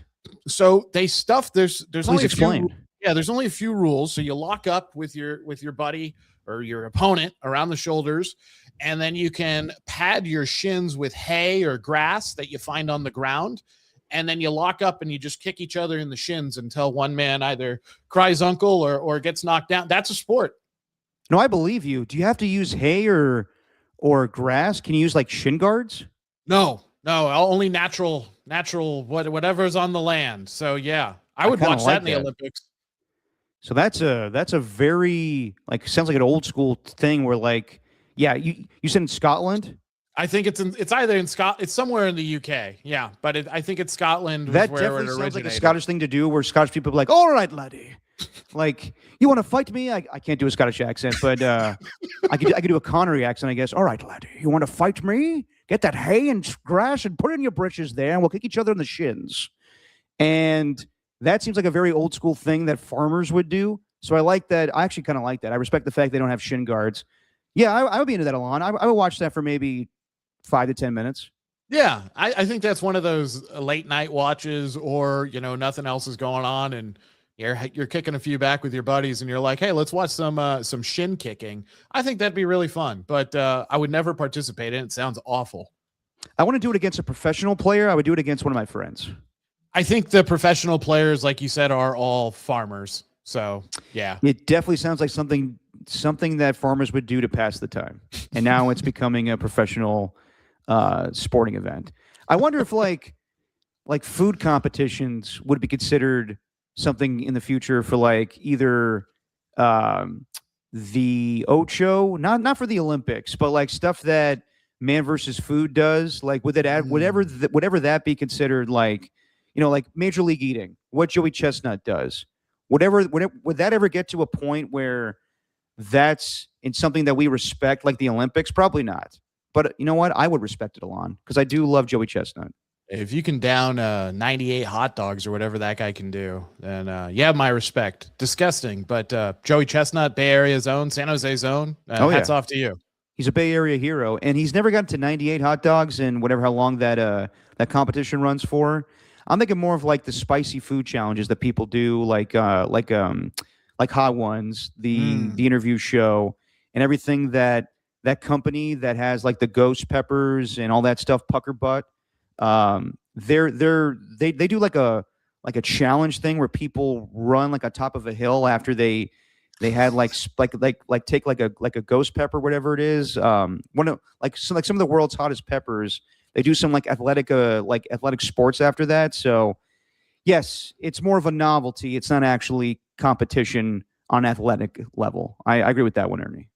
Spicy. You're in it for the pain, Derek. That's what you want to watch. I'm in it for the bragging rights. I'm in it for the fact that I can actually do that. I love doing spicy food challenges, but yeah, it really is more for the pain than it is for the taste, which is kind of sick. All right, Alon, let's get back to actual sports. And we saw some news earlier this week from Shams Charania saying that coming up this week, the NBA and their board of governors will decide. I love that, board of governors. Just call them owners. Like what the hell are we doing here? They're board of governors here. We're gonna get into a room and we're gonna decide if there should be 2 new expansion teams in Seattle and Las Vegas. And that's been discussed for quite some time now. The market of sports in Las Vegas is expanding. You know that very well, Alon, living there. With the Raiders being there and the A's coming in, 2028? Mm-hmm. The Golden Knights having success and the Aces. So I'm not surprised about that, especially when there was an all-star game taking place in Las Vegas for the NBA years ago. And then we've heard for years now that the NBA has wanted to go back to Seattle. The Supersonics were beloved. And that was, a time where OKC got the Hornets because of displacement with Hurricane Katrina. That arena sold out. They wanted to bring a franchise over. People remember Kevin Durant's rookie year with the Supersonics. And Seattle has been starved for another professional sports team besides the Mariners and Seahawks. So it sounds like this will be approved. And in 2028, you'll see the birth, or the rebirth, I should say, of the Seattle Supersonics. They're going to have that team and logo again. And we'll see what the Vegas team becomes. But what's your opinion on this, Alon, with the NBA getting 2 new franchises? I think expansion's good. I think they're ready for it. And I think Seattle is the obvious choice. I mean, if you had to pick some cities to go back to, we're looking at Kansas City. We're looking at Vancouver. We're looking at Seattle. Seattle's the best choice out of all of those. And I don't know if they're going to get a new arena, but they did do the big refurbish or renovation on Key Arena or whatever. It's Energy something arena now, Solar something arena. It's where the Seattle Kraken play. I do know that the NBA is intent on having their own arena for their own teams. They are trying to avoid having a team in a basketball team. They don't want a Staples Center situation. Let's put it that way. They don't want to share with another league. I don't blame them for that. So we'll see what happens there. I think Seattle's perfect too, because you can easily just put them back in there. No rebranding needed. Just boom, there's Seattle Supersonics. And you just, however you want to do that, like a Cleveland Browns kind of situation, just reset the franchise or whatever you do. So I think that's going to be a slam dunk, no pun intended. In terms of Las Vegas, I think that's going to happen for sure. I don't know where the arena is going to go. We have plenty of land, so that's fine. It's just going to be about finding an attractive area to put the actual arena. Could be right across from the Mandalay Bay. There's a big empty lot there. So I don't know, but I think it's a good idea. I think the NBA is ready for it. And I think with the game becoming more and more international, you couldn't have picked two better cities that people go into for travel reasons and with decent, well, Seattle, especially a good local base, and Las Vegas getting there, I think, as less people become transient and actually plant here, that I think you're going to have that good local fan base too. But those are two great cities to put NBA teams in. I would agree. And this has been in the works for quite some time. There's always been a rumor. I think that the other day we were on KMBR and my board operator, Danny Dunn, I was asking some questions in the segment we call Danny's Double Dip, where he was like, is there enough talent in the NBA to have two more franchises? And my reaction was, yes, there's plenty of talent. Talent's not the issue right now. It's the talent playing. It's the night in and night out basis of the NBA where your stars are not playing. It's load management. Mm-hmm. It's really decreasing the importance of regular season basketball, where, yeah, we're watching now, and then, teams get into it in the latter portion of the season where, people are making the push for the playoffs. So there's more stars playing in March and April before the postseason starts. But really, it's not anybody's fault here, but Steph Curry's out for a good amount of time, and Jimmy Butler and Giannis is not coming back. I mean, he's fighting the Bucks to play. That's the thing right now. Players are actually fighting their front offices, allowing them to play. But I understand why the Bucks want to shut him down for the rest of the season, because they may want to trade him, or who knows what happens here. They want him to re-injure that calf strain. Regardless, there's an issue with NBA players playing regular season games, and now we have to have this Emirates Cup, the NBA Cup, during November, December, when no one really gives a shit. They're trying to make it out where players care about this, and they don't. It's a good payday for guys that don't make a lot of money, but I'm not going to act like it's truly important. I think it's insane that we value this NBA Cup thing. When we should just value the regular season itself.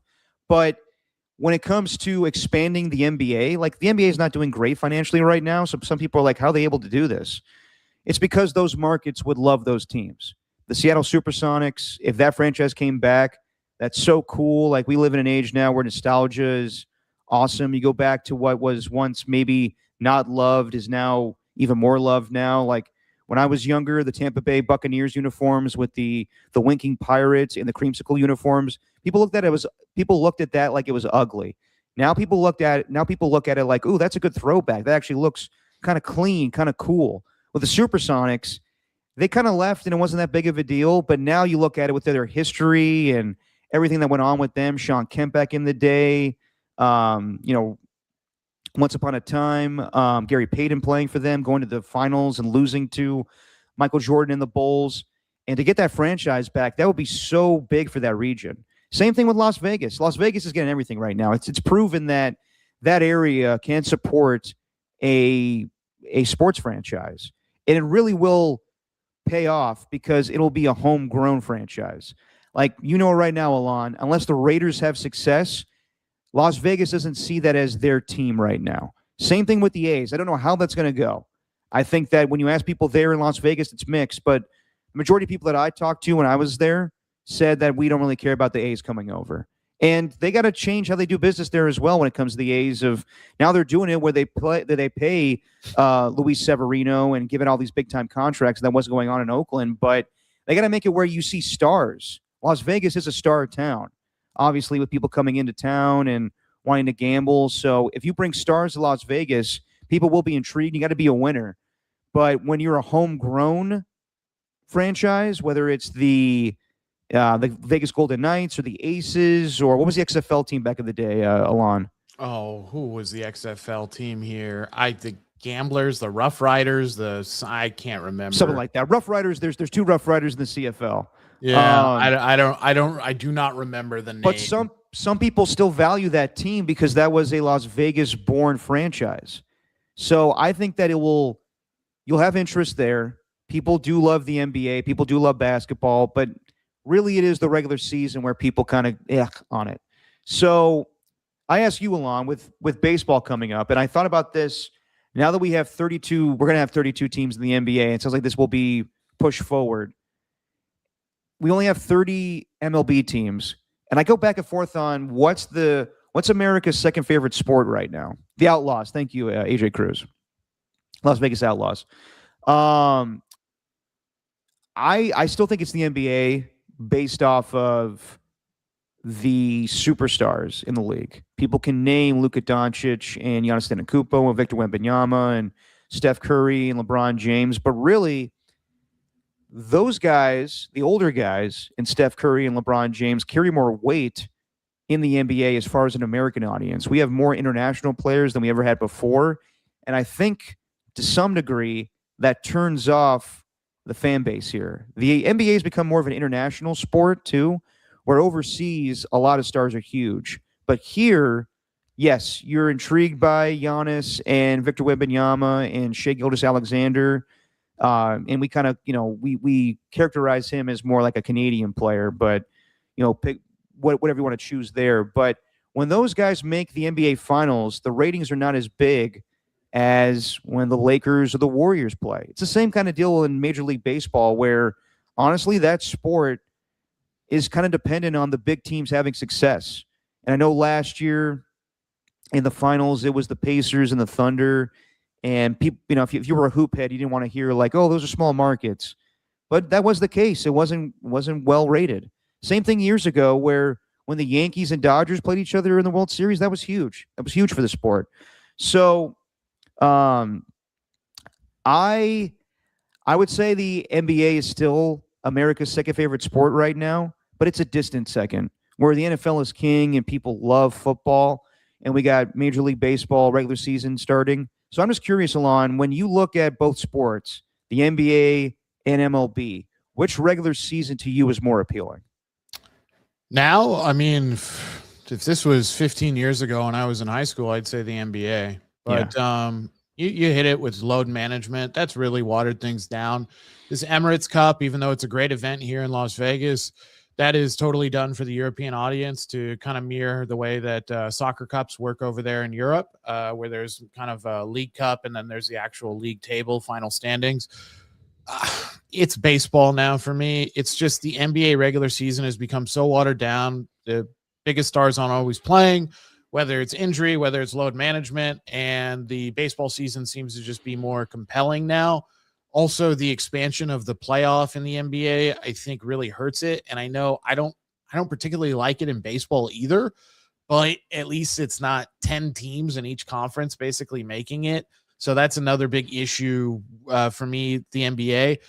The other thing is it is an international league, and 75% of their engagement and viewership comes from overseas, which is great. And they're expanding it to appeal to that market. That's awesome. But I think it is either going to be maybe overtaken by baseball. I mean, basketball is always going to be popular. It's just how popular is the NBA going to be? And maybe it'll become like Major League Baseball, where you do need, like you said, because you pointed out there was the Thunder and the Pacers, maybe you do need those massive teams like the Knicks and the Lakers and teams like that to always be competing. But for me, it's baseball. And I actually think the two most popular sports in America right now, team sports wise, are NFL and college football. And then I think it's probably the NBA and then baseball, but I think baseball is catching up quickly again. Yeah, I'm with you on that. I think that no doubt NFL is king, then college football, and you see it how crazy the media is now. And I, get called out for this on the podcast where all we talk is football, but that is what drives people. Like that's why they talk about it all day long on ESPN. Football is king. It is the moneymaker. And unless you're talking about the big teams in the NBA, whether it's the Knicks or the Lakers or the Celtics or the Warriors, they celebrate the Thunder winning a championship, but they're not getting into the weeds on that team. It's the same thing with baseball. They rarely talk about baseball on First Take or anything on ESPN. And now Pat McAfee is actually kind of getting into it a little bit more. But really, the media is criticized a lot by people saying like, oh, they're just Dodger lovers. This is good for the sport. And honestly, I know that Giants fans don't want to hear this, but yeah, it kind of is. And when the Yankees are successful and the Red Sox are successful, that's big for baseball. And honestly, it's the same case when the Giants are successful too. But the Giants don't see themselves for whatever reason. I mean, they do see themselves, but they don't operate in the same way as a big market team when it comes to spending. I know it's not going to be the same thing as the Dodgers, but you can at least go out there and get maybe some better pitchers than Adrian Hauser or Tyler Mahle. But who knows? Maybe those guys will pan out. But it's just funny to me that people shit on the NBA these days. They do it a lot. Like I hear people openly talk about how the NBA sucks. It's not the same. And it's still probably the second most popular sport in America. And it probably edges out baseball by a little bit. I think people have more respect for baseball, but I think people find baseball, as far as a casual sports fan, people find baseball boring. And that's why we made these changes to the sport. That's why, you have the pitch clock and, bigger bases, trying to speed up the game here because people don't have the attention spans anymore. And if you're a traditional baseball fan, you can't stand that. You hate the ghost runner. I don't like the ghost runner either, to be honest. I don't like games being determined that way where you didn't earn the right to have a guy on second base. That's insane to me. Do I like speeding up the game a little bit more? Yes, I do. But for the traditional sports fans, the traditional baseball fans, I should say, it's changing the game for a wider audience that may not appreciate it in the first place. So I go back and forth with it where I don't watch a ton of NBA regular season anymore. And I'll be honest, I don't watch a ton of Major League Baseball regular season outside of the Giants, and back in the day was the A's. And now we're going to, these national broadcasts where it's part streaming too, where Peacock is now putting, basketball games on, or NBC. Sunday Night Baseball now, I guess, is going to Peacock, which is crazy to me that those entities or those primetime events that I grew up with, Sunday Night Baseball being a thing on ESPN, is now going to a streaming platform. And you may not want to pay for that. You may not want to pay for Peacock to watch that event every Sunday. And also the Apple TV games. Like, people don't want to buy Apple TV just to watch one game of Giants and Dodgers on a Friday night. So I think both sports have problems. But as far as regular seasons, I give the edge to the NBA, even though it's not very good right now. That's because there's only 81 games, or 82 games, I should say. And the baseball season goes on for way longer, 162. It's way more important. The players actually value the game a lot more than NBA players do. But really, both are very similar in the fact that there's so many games that it's not going to be the same thing where NFL fans live and die with an outcome, every week, where, it's spread out like that and you have time to digest games and talk about it. Football is an easy sport to cover and recap because you have a whole week to do so. And then, Wednesday, Thursday, Friday, you're previewing a game. In baseball and basketball, it's every other day. So just boom, you get your thoughts on that game that night and then move on to something else. So I'm rambling here, but I guess my point is I would say basketball, but it's definitely flawed. And baseball has its flaws as well. They're trying their best to make it more digestible for a mainstream audience. I think just both sports, if you love them, then by all means, they don't need to change. But both sports are doing so much tinkering these days that I think it turns off their fan base that was there from the get-go. Yeah, baseball has, with the pace of play and the bigger bases and even the ABS stuff that's out now. That is going to frustrate people. Look, I don't like the pitch clock because when I go to a baseball game or I'm listening to it I listen to more baseball than I watch. And I do watch baseball, but mostly I'm either at a game or I'm listening to it. If I'm watching it, usually means I'm out somewhere, or maybe it's the WBC or something like that. But generally I'm listening or I'm at the game. I don't want a pitch clock. Like, that's my mini vacation, if you will. Whether I'm working or not, I really enjoy it. With basketball, I love going to basketball games too. I don't have an NBA team here. I got a college team, but it's just for me, I got sick of watching. Like, I love great guard play, and I love what Steph Curry was able to do with the league and how that really revolutionized everything. But there's a point now where I'm just like, I just kind of wish it was the way it was in the mid 2000s. And maybe that's just me being an old man, but that's just how I feel about it. So I think the NBA could get better again in the regular season, but there's going to have to come a point where there's going to either you shorten the season, you just start it in December. You could always do that. I thought they could do that, or they need to figure out a way to make these games more meaningful. And I don't think the Cup does that. So they need to find a way to either make the games more meaningful in the regular season and or shorten the regular season. And I think maybe I would gravitate back towards the NBA being an awesome regular season. I also agree with you about it being on all these different networks, right? I mean, it's a pain in the butt. It used to be so much easier just to find the channel that, channel whatever, that's TNT. I got my Thursday night games. It's not that way anymore. So it's not as simple, whereas I think it's much easier to tune into your local baseball team, or even if you're on like Sirius XM or whatever. I have my entire pick of the league, basically, and it's very entertaining. So that's where I sit on it. I will say one thing I wanted to add in at the start about this NBA expansion thing. I know you said the league's not doing as well financially as it had been in the past, but this expansion fee is going to be either between $7 billion and $10 billion per team. So that's instant cash infusion there for the league. So that's massive. All the board of governors, the owners, are going to obviously love that. So I think the NBA still got room to grow, but I do think it can be tough sometimes when we as fans, and maybe we're a little biased being spoiled by the dominance the Warriors had over the past 12, 15 years. But I think it can be tough sometimes when we feel like the regular season really doesn't mean all that much. Yeah. And that's why I don't know if anything's going to change. I think with the NBA, it's just simply that people like the stars, but they're not going to watch all the games. And I think that in the NFL, it's just so different where, as I said before, it's a week-to-week league where you can digest it way more than a basketball season or in baseball season.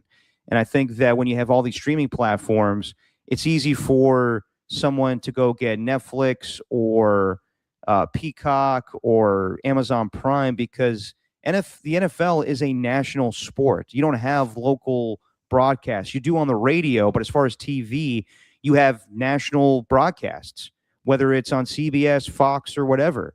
With the NBA or MLB, they're regional sports. They're tied to TV networks, whether it's your local, NBC or whatever.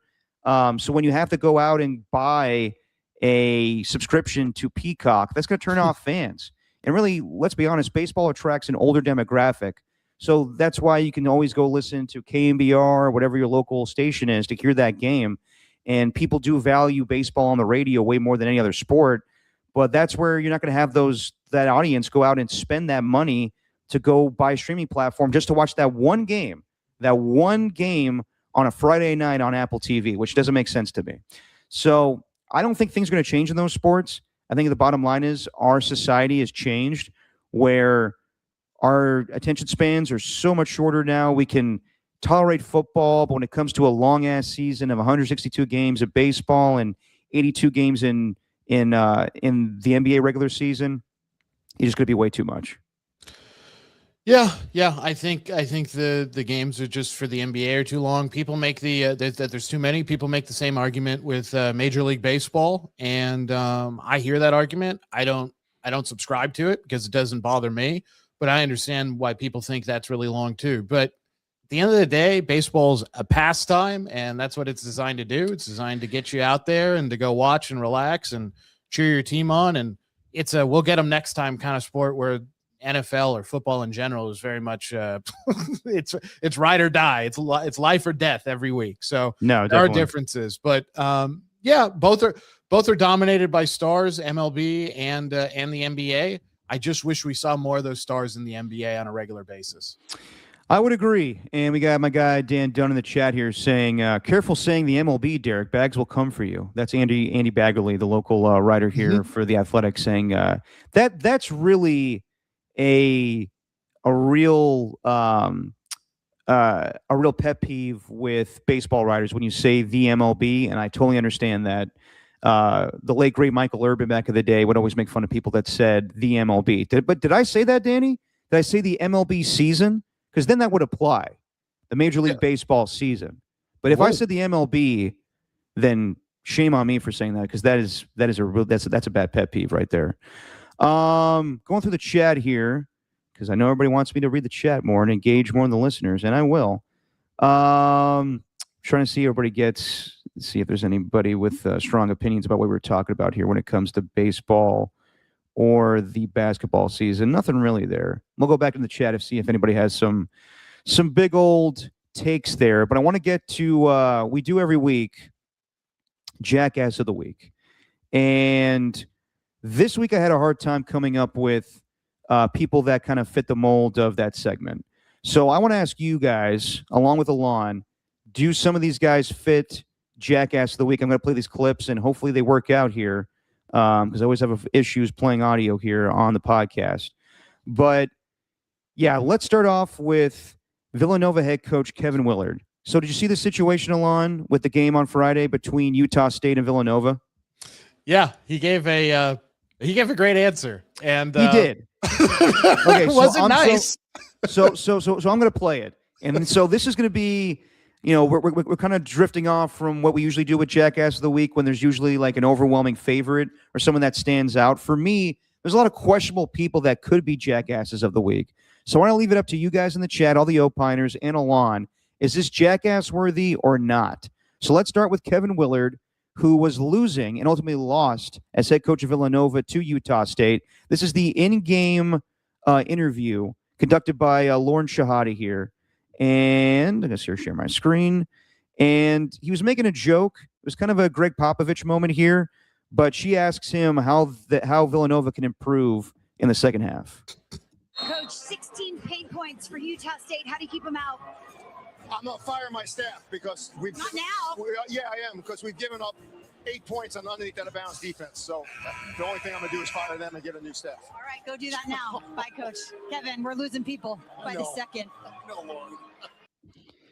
Okay, so afterwards they lose, and in the press conference he says he was joking. That's my sense of humor. I would never say anything bad about my staff like that. And people are coming down his road on social media. A lot of people had a backstory with Kevin Willard saying some things about him having DUI arrests or whatever, and I don't think that's relevant here. It's clear that he's joking, but then we also, again, I'm not a huge college basketball guy, so I don't know his personality. So initially when I saw this, I was like, that seems like a Jackass thing to do, to joke around about firing your staff. Where maybe it should have been more self-deprecating, where he makes fun of himself, saying, I'm going to fire myself because I'm not doing a good job as a coach, but he threw his staff under the bus. But a lot of people say that is his sense of humor. So I think, as the case is with social media, most of the time we see something, we all overreact. We all think that everyone has the same opinion and we're all right in that situation. But I'm willing to hear nuance on this, where maybe this guy is not a jackass. Yeah, I think it all depends. I think when Kevin Willard does it, not a jackass. Maybe if it's a different person saying it in a different context, or that's not his personality, then maybe a jackass. It kind of reminds me of the John McKay, like after he left USC and he was with Tampa Bay, and they asked him about his team's poor execution, and he said, I'm in favor of it. Yes. So, an all-time line. Super funny when John McKay says it. Brian Kelly basically does the same thing when he's the head coach of LSU, uses the same kind of quip, jackass for saying it. So I think it all depends who it comes from. And I think from Willard, I don't think he's a jackass for it. I thought it was pretty funny. Okay, no, fair enough. Because again, like that is a very humorous thing to do. Maybe like when it's on that stage and it's the final, it's March Madness, it's the NCAA, it's the NCAA tournament, and you're saying something like that. Maybe that comes across like, why would he say that? But if it is just a joking thing, that's fine. However, when you lose the game, kind of is a bad look. At the same time, if Mick Cronin said that, with everything that he's been, with everything that made him look bad this season, like that, whatever that post game was where he called out the reporter for raising his voice at him, he looked like a jackass when he did that. So if Mick Cronin were to do that in a in-game interview, I think we all would be like, all right, dude, you come across as a jackass way too much. And to your point, Alon, John McKay, all-time line. With Brian Kelly and his reputation of kind of being a phony and going from school to school, and he drops that, and also it's his offense that's not executing, it's a bad look for him.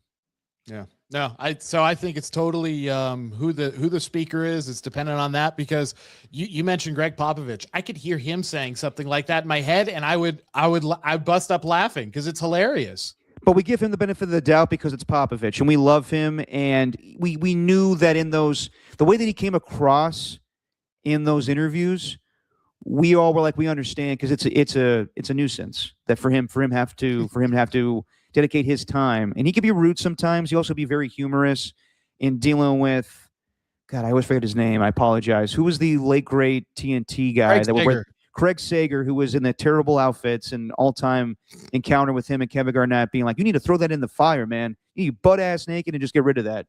But he would have great encounters with Craig Sager, and you knew that Popovich was a goofy guy. He just liked to have fun with the reporters sometimes. We don't know that with what's his name again? Willard. Kevin Willard. Kevin Willard. So maybe that's more so on us for not really knowing his personality. Okay, so all right, we'll come to the conclusion there. Not a jackass. All right, let's go to another one that I saw over the weekend. Let's go to Cam Skattebo. So I'm not a big Cam Skattebo fan. I think that he's a pretty good football player, but if we're going to say like he's a great running back, that is not the case in my opinion. So he gives an interview over the weekend, and I saw the quotes of this before I heard the audio. So I'm giving the benefit of the doubt, but he's kind of in hot water and had to kind of retract what he said here. But this is on the Bring the Juice podcast. This is Cam Skattebo being asked about CTE. You think CTE is a real thing? No. It's an excuse. I think asthma is an excuse too. Yeah. Is that a hot take? No, that's a good take. That's valid. Yes. Asthma's fake. Is there anything worse than when you're in fourth grade and someone's huffing and puffing? You're just soft. Yeah, just literally be better. Breathe air. You think? Okay. So I saw the comments first, and that's the problem with social media these days is you see something not in full context. You see someone give an interview, but you don't actually listen to the interview. You read the quotes, and you don't actually hear the tone and the way the guy was talking. So when I see Mike Florio post, Cam Skattebo doesn't believe that CT is real and asthma's fake and all this stuff, I'm like, this guy's a jackass. Then you hear the interview, and you're like, there's clearly a joking tone. And a lot of guys go on podcasts these days and probably say things they shouldn't say. I don't think this is in that category. I think you can probably distinguish between a guy clearly joking and a guy being an asshole. And I think that Cam Skattebo was clearly joking here. And obviously, we all know the seriousness of CTE. It's a big problem in football these days. And, you also see Cam Skattebo in college banging his head with a helmet on against a brick wall while he's at ASU. So I don't think that he's trying to downplay CTE here at all, or asthma for that matter. I just think that he was having, a joke with the host of that podcast, to be completely honest. Yeah, I would say, people were like, oh, so insensitive and it's awful. And then ESPN, when they even wrote about it, they were like, asthma affected an estimated 262 million people, according to the World Health Organization. It's like, yeah, we get it, ESPN. He was trying to be funny. he's not a jackass specifically for what he said. I think he's a jackass because he was trying to be funny and he's not very funny. Yeah. That's my opinion. He probably needs to lay off like watching Shane Gillis and people on YouTube that he thinks are really funny and then trying to be really funny himself. Sure, he can be a funny guy, but we all know he was messing around and joking. He's just kind of said a stupid thing, but as you know, him being a jackass, in my opinion, doesn't have to do with what he said. It's just that I don't think he's that funny. That's fair. And I don't think that he's a great running back, to be completely honest. I think that he's fun in the way that he approaches the game, and he's electric and, you know, energetic.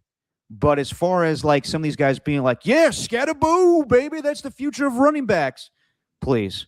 He's a goal line runner. He'll probably be replaced by Jeremiah Love. Is that the guy from Notre Dame, Alon? Jeremiah Love? Great running back. Yeah, I mean, he's probably going to go top 5 in the draft here, and he'll be if he gets past Tennessee, he could be taken at 5th for the New York Giants. But Cam Skattebo released this statement when he was getting backlash for this. I recently did an interview and had a lapse in judgment, which resulted in me making a tasteless joke about CTE and asthma. It was never my intention to downplay the seriousness of head injuries or asthma.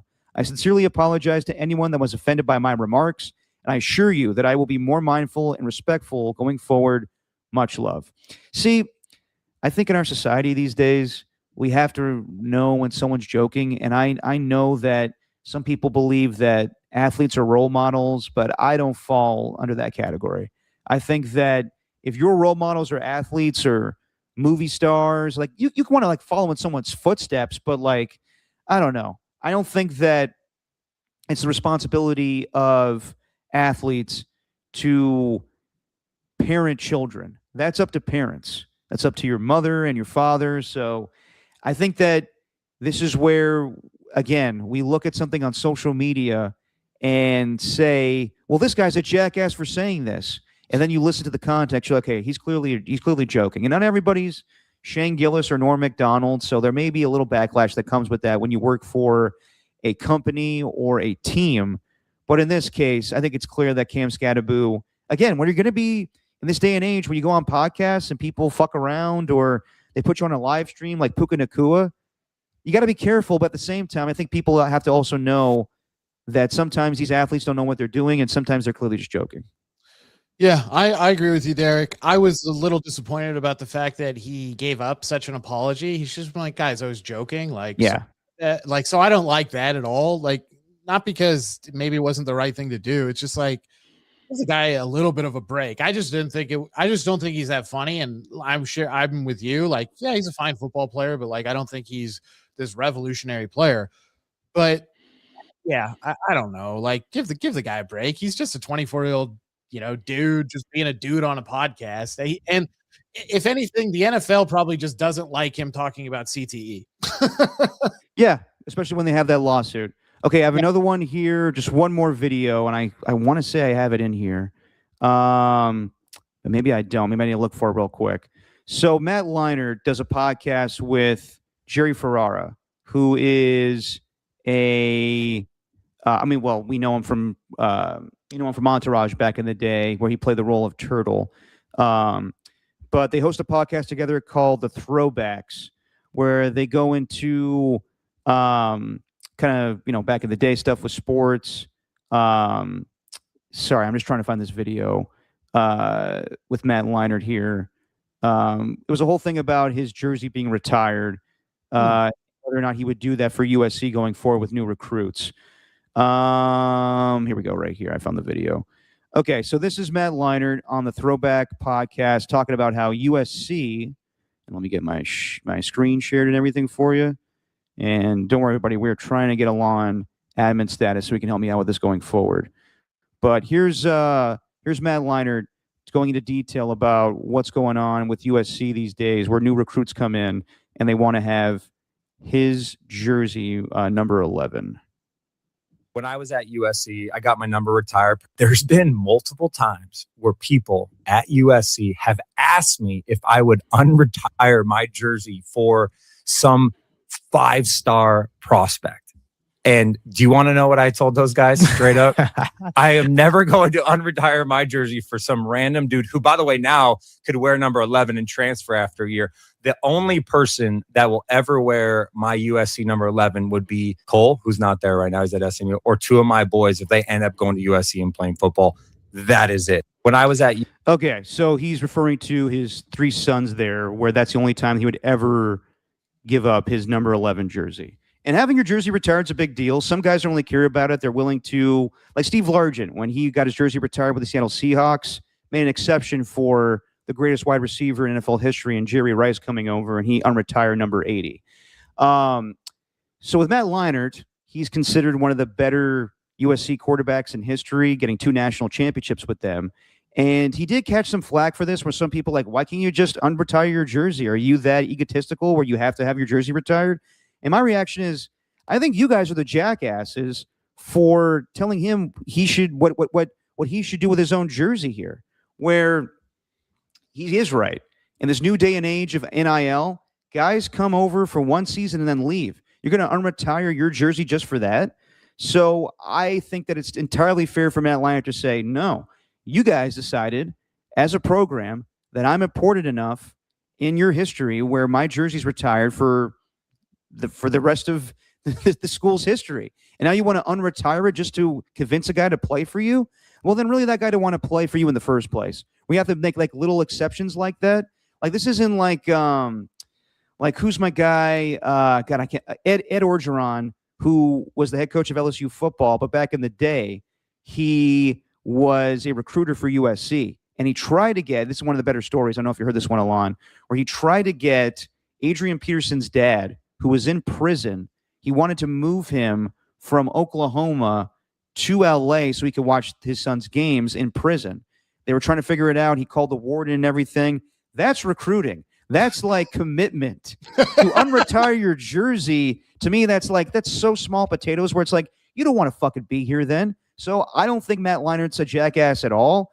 I think the people that were outraged by this are jackasses.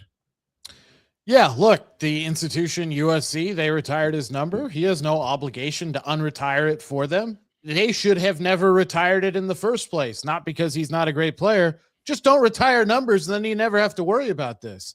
From Matt Leinart's standpoint, I don't think he's a jackass for that. That's a great honor to have your number retired. And if I was the institution, I would not do it. I would not retire numbers. University of Alabama doesn't retire numbers. Some people say, oh, maybe they should. I'm like, well, if we start retiring numbers, then we're going to run out of numbers because we have great players who've worn every number ever. But, not being facetious here, Matt Leinart, the only reason he should ever unretire his number, like he said, for his sons, or if he feels, and I forget who it was, which NFL player said it, but he said, yeah, I don't, it's Michael Irvin. He said, you don't retire my number because every time they see my number out there nowadays, they're thinking of me. And I agree. Every time I would see an 11 for USC, if I was able to, I would think of, hey, is this guy as good as Matt Leinart, if they're playing quarterback? But we're not going to see that. So he's not a jackass for that. The institution retired his number. He has no obligation to do that. So not a jackass. If people are getting on him over that, get over it. That's something they honored with him with, and he doesn't have to go back on that. That's an honor he should keep. I agree 100%. And I think that I'm with you. I'm not really a big fan of retiring jerseys. The Raiders don't retire jerseys. The Dallas Cowboys don't retire jerseys. It's just the next great player at that position that wears that jersey, that's a point of pride. Like, yes, with Michael Irvin, he is in a long history of 88s with Drew Pearson himself, and then Des Bryant, and now CeeDee Lamb. So if they see you as the next great wide receiver, they give you 88. And I thought that was the case with USC too when it came to number 32. Mm-hmm. I thought that it went from O.J. Simpson wearing 32 to Marcus Allen, but that's not the case. Marcus Allen actually wore number 33 with USC back in the day. But I want to say that's the case with Syracuse back in the day, where it went from Jim Brown wearing 32 to then Ernie Davis, who I believe wore 32 at Syracuse. I could be wrong about that one.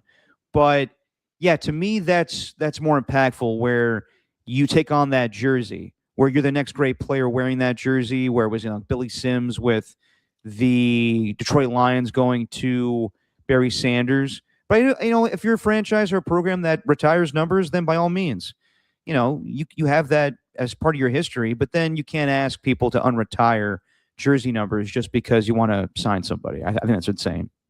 Yeah, no, I mean, they shouldn't ask him to do that, and he should not oblige, like we said. I mean, USC has a history of having a great number as well that they haven't retired, 55. I mean, that's their linebacker number. Willie McGinnis, Junior Seau, I think Ray Maualuga even wore it. Like, that's a legendary, they call it the legendary 55 or the legendary jersey. So don't retire that one, because then you're going to run into the same thing. So, Matt Leiner's not a jackass for that. He should stand on business, and he's doing a good job. That's an honor they gave him. And I don't know. I'm with you though. I think you have to do something beyond just playing the game. Maybe it's truly historic to have your number retired, a la Jackie Robinson. No, definitely. I'm sorry. I'm looking up real quick if Ernie Davis actually wore number 32 when he was at Syracuse. Or I just have that backwards on that real quick. I'm looking that up. He wore 44. So maybe that wasn't a thing at Syracuse. Maybe it was just where Jim Brown wore 32. All right, before we get out of here, Lon, a little pop culture catch up. So I guess we don't have a jackass of the week. We just went through a bunch of guys that could have been jackasses, but none of them were. So no true jackass of the week this week. For pop culture catch up, anything that you've been watching or listening or reading lately? Have I been watching anything? You know what, Derek? I haven't watched anything, except I'm still catching up on my Oscars movies, and Okay. I'm gonna watch Marty Supreme tomorrow. Oh, nice. Very Yeah. cool. Because that's one of the ones I haven't seen. Very cool. I highly recommend it. It's a very good movie. Did you see Uncut Gems? I've seen Uncut Gems. I like Uncut Gems, and I also Similar to really that. like Punch Drunk Love and those kinds of movies. Okay, similar flick. I wouldn't say to Punch Drunk Love, but yeah, similar to Uncut Gems, same director and everything. Okay. For me, I keep going on the Scream binge. I guess not really a binge, but every week I watch another Scream movie. Watch the third one over the weekend, and that's the one that I guess people don't like the most as far as the original films. And then later on, they kind of came back and did a semi reboot. I really enjoyed the first two Screams. The third Scream, I don't think is bad. I think a lot of people say it's terrible. It's a little over the top. It kind of becomes what they're mocking. But maybe that's also kind of the joke. And they're always really good with their inside humor and the meta aspect of Scream. But I thought it was kind of convoluted where you've seen it, Alon, right? I saw it when I was a kid. Yeah. Okay. And I still remember it. Yes, like people, this movie's like 26 years old, so I'm not spoiling anything. But the director being the killer and being the secret half brother of Sydney and the whole backstory with their mom. Mhm. I guess this movie became relevant during the Me Too movement, where it's judgmental towards Hollywood and how it's the treatment of directors and how women get parts and roles. But as far as like looking at Scream as a movie itself or a franchise, this one kind of ventures off into something different where, as I said, it kind of becomes what it's mocking, where all the cliches are apparent in this movie, but maybe they were doing that intentionally.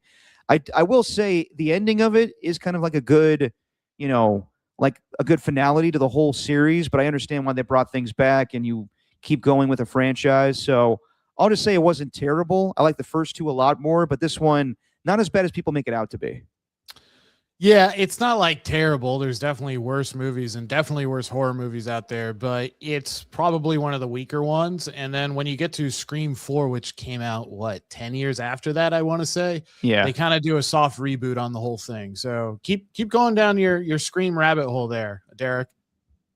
No, I enjoyed some of the cameos were interesting. You had Jay and Silent Bob in there for one reason or for one scene and no real reason.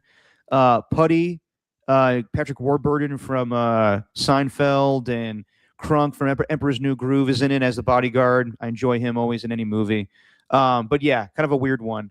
And then I was debating if I wanted to watch the Peaky Blinders movie last night, but didn't get around to it. It was kind of late, and I was like, I'm not going to start that. So I'll probably watch that tonight or sometime next week.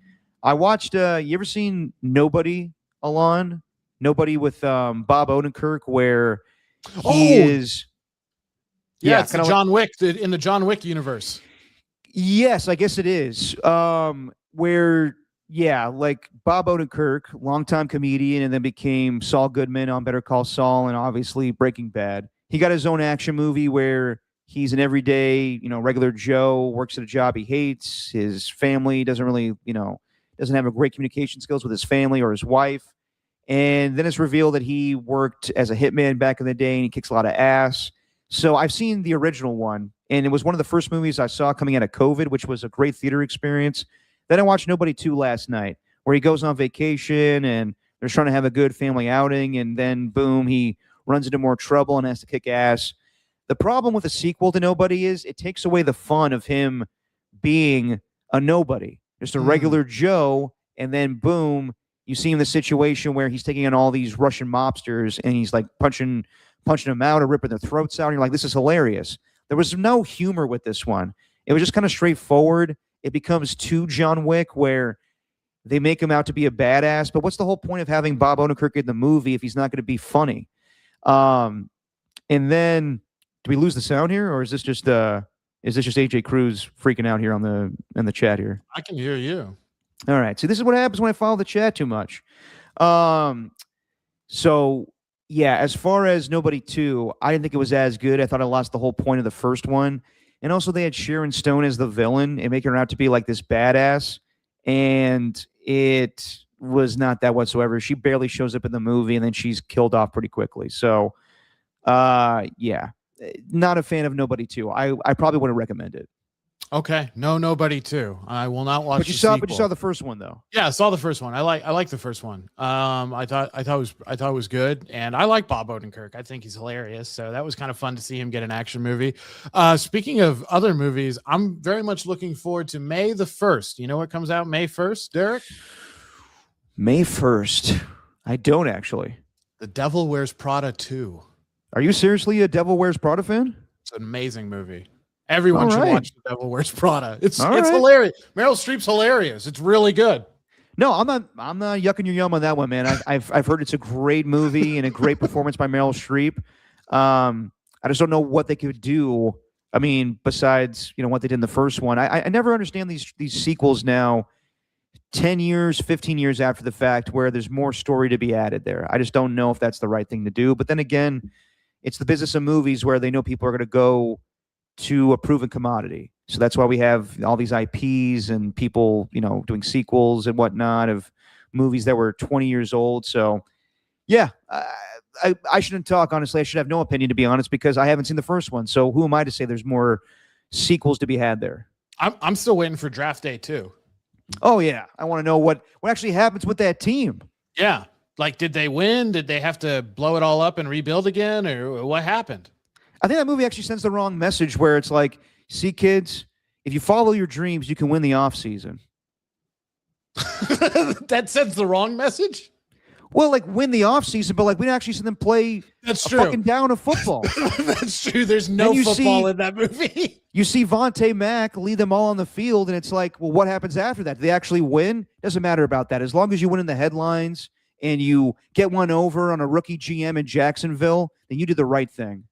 Yeah, that's a good point. And so, yeah, what matters is what we've been talking about for the last couple of weeks here. It doesn't matter what happens on the field. What matters is all the free agency and the draft stuff. Exactly. That's the first movie to actually support the frenzy. Yeah. Which is kind of why I like it. All right, everybody. That's it. Honestly, draft day, guilty pleasure for me. I'll watch it every draft eve, every NFL draft eve, and it's cheesy. It's not great, but I do kind of get sucked into it because it is the aspect of football that I like, where it's war rooms and talking about, should we trade this guy? Should we draft this guy? And it's an insane draft that Kevin Costner pulls off in the end, but whatever. It's an NFL produced movie where the craziest thing about it is Roger Goodell gets a standing ovation at the draft. Yeah, I know, which is hilarious. So that obviously tongue in cheek, but yeah, exactly. Yeah, no, it's great. It's great. All right, everybody, that's it for today. Alon, anything else that you wanted to get to? WNBA won the CBA. So we brought that up last time. I didn't get to it. Yeah, so it's all good now, and the salary cap I think is now close to $8 million, and the supermax contracts are above $1 million too. So, I mean, the ladies are going to get paid, so it's good for them. Fantastic. All right, everybody, that's going to be it for today. We will be back on Tuesday. Me, Alon, and of course Walter Igubalseta. I think we're going to do that at 7:15 on Tuesday. We'll do a big breakdown of the Giants going into the regular season before they take on the New York Yankees, Tony Vitello, and everything that's going to be asked of him in his first season as a major league manager. We'll also go around baseball and kind of pick who we think is going to be good this year, whether it's the division winners or Cy Young winners or MVPs. So we'll do all that on Tuesday night. Yes, Alon? You know what we didn't mention today? What's that? Kevin Durant, everyone's favorite former Warrior. What about him? He's now he passed Michael Jordan on the all-time scoring list. Oh, did he really? Yeah. Kevin Durant moved into fifth place. Yeah, I'm glad that we have him accomplishing things on the basketball court. We're now watching so much more of his body language against I guess the Hawks the other night, where he looked like, or they beat the Hawks after they had an 11-game winning streak. But Kevin Durant lately has not had good body language with Alfred Şengün. Don't know if they're getting along there. If he would have stayed with the Warriors, man, I always agree with your father on that. He had a real chance to become the #1 all-time scorer. I really do believe that. He probably, I don't know about that, just with playing with Steph, but he definitely would have accomplished a lot more and won more championships. And yeah, maybe he wouldn't have gotten the respect that he deserves from the fan base and from the national media. But I think Kevin Durant, I wish he had more thicker skin, honestly. Yeah. And didn't jump around as much as he did. And by the way, just really quick with the Warriors, I mean, whatever. Yeah. They're in the tank right now. They're probably still going to make the play-in most likely, but Steph Curry could come back this week. It sounds like Wednesday against the Brooklyn Nets, so the same day as the Giants opening their season. He missed last night, and he's going to miss tomorrow against the Mavericks, but it sounds like he's going to be scrimmaging in practices, so all signs point to Steph Curry coming back on Wednesday. And as far as last night's game, I know the Warriors got blown out and the Hawks the better team. I'm just so happy that Jonathan Kuminga didn't go off in that game, where he only had, what did he finish with? I think he was 1 for 9, 2 points, and 4 rebounds.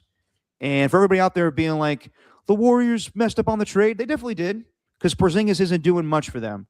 But Kuminga's doing the exact same role that the Warriors asked of him. He's just playing ball better. He's not literally playing ball better, but he's going with the flow better. Where last night, if you really want to get back at Steve Kerr and everybody, go for it, man. Go off. Try to go for 40 points.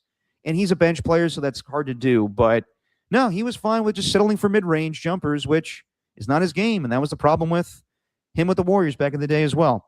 Anyway, that's it for tonight, or for today. We're coming up on 2 hours. We'll see you guys on Tuesday with Walter. To everybody in the chat, thanks to Ernie1. Thanks to AJ Cruz and his bad Bluetooth. Thanks to my man, Danny Dunn. Thanks to Rock New Era coming back in the chat.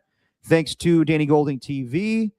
And I believe that is it. All right, buddy, we'll see you on Tuesday. Alon, say what you always say. Derek, you might think that the NBA regular season is better than Major League Baseball regular season. Slightly. Yeah, that's just your opinion, man.